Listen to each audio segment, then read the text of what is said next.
Hi guys, welcome to the Strength Culture. So today we're going to be talking about thoracic extension in a squat, why we need it and how you can go about getting it. So firstly we're going to look at the actual segments of the spine. So we've got 5 main segments on the spine here, on Richard, the cervicals, the thoracic, which we'll be focusing on today, the lumbar, and then the last 2 down the bottom, sacrum and coccyx. But for lifting purposes, we only really need to focus on the 3 ones up here, so cervical, thoracic and lumbar. Now there's a common misconception that we need to maintain a neutral spine when squatting. And this is correct when you're referring to the lumbar spine, which is the bottom 5 vertebrae here. But the 12 vertebrae in the middle here, which are quite mobile and can actually move, the thoracic, we're actually looking to hold and maintain extension while we squat. There's a few main reasons we actually want to do this. There's a few main reasons we actually want to find thoracic extension and maintain a neutral lumbar. And this has to do with core position, so rib and hip alignment. So if you look at these 2 diagrams we've got here, we've got a very heavily extended lumbar position, which is something like this. So we can see we've got a very heavy anterior pelvic tilt and a rib flare, which is going to change our ability to hold intra-abdominal pressure, plus put us in a very unsafe position to squat. Whereas over here, we've got a very neutral pelvic position and the ribs down, which is going to give us a greater ability to hold intra-abdominal pressure and a lot safer position to squat in and a lot stronger position to squat in. Now this is the confusion. It's because we want to hold neutral lumbar, people think our thoracic needs to be neutral too. This is not the case. We're actually looking to hold neutral lumbar and maintain a little bit of thoracic extension like this as we squat. Why? Firstly, upper back tension. So when we have an extended thoracic spine, we have a greater ability to hold tension, which is something we're looking for in our squat.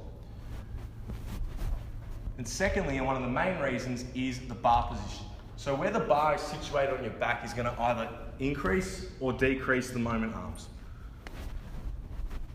So if we look at our 3rd image over here, we have the moment arm, which is here, the distance between the fulcrum, which is here, and the load, which is this distance. When we either flex or extend our thoracic spine, we're changing the position of the bar. So we're either moving the bar further away or closer back. When we have an extended thoracic spine, we are keeping the bar closer to the fulcrum, which is going to shorten the moment arm, which means we need to actually produce less force to move the same way. And in turn, if the thoracic spine is flexed and we lose that position, the moment arm is increased and we have to produce more force to move the same amount of weight. So that's why it's critical to hold thoracic extension when we squat.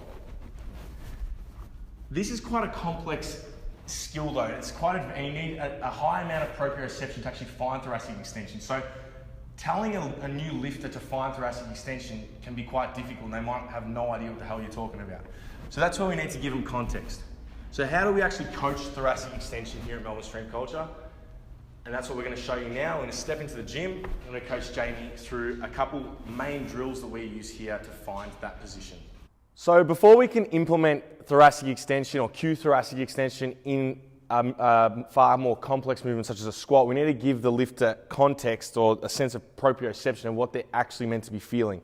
So the most basic T-spine mobility drill that we'd use here is just T-spine extensions with a foam roller. So you're literally lying down, feet bum planted, and we're going to place the foam roller through our T-spine, right through the middle, arms crossed over, and we're literally just going to focus on our chest or where our nipples are, bringing them up to the ceiling, and then getting a bit of extension through the T-spine.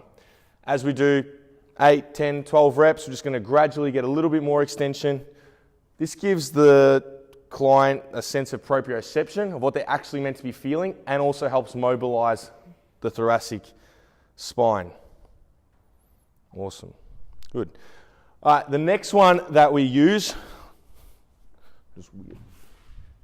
Going to get rid of the foam roller, stick, and a bench.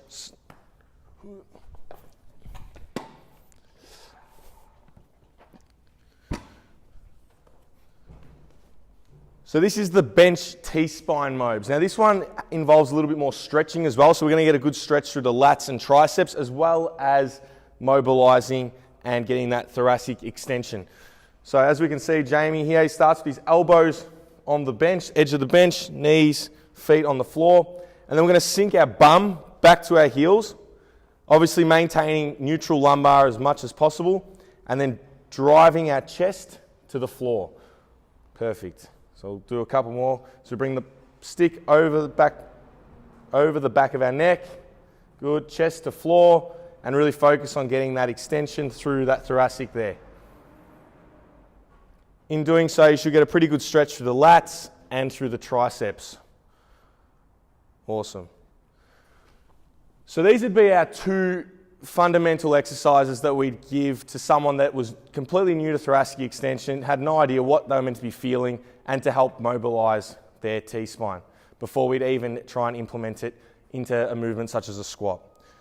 So as always, thanks for watching. If you liked the content, make sure you subscribe to the YouTube channel. You can find us on Instagram, Facebook, and happy lifting. Fucking nailed it, one hit.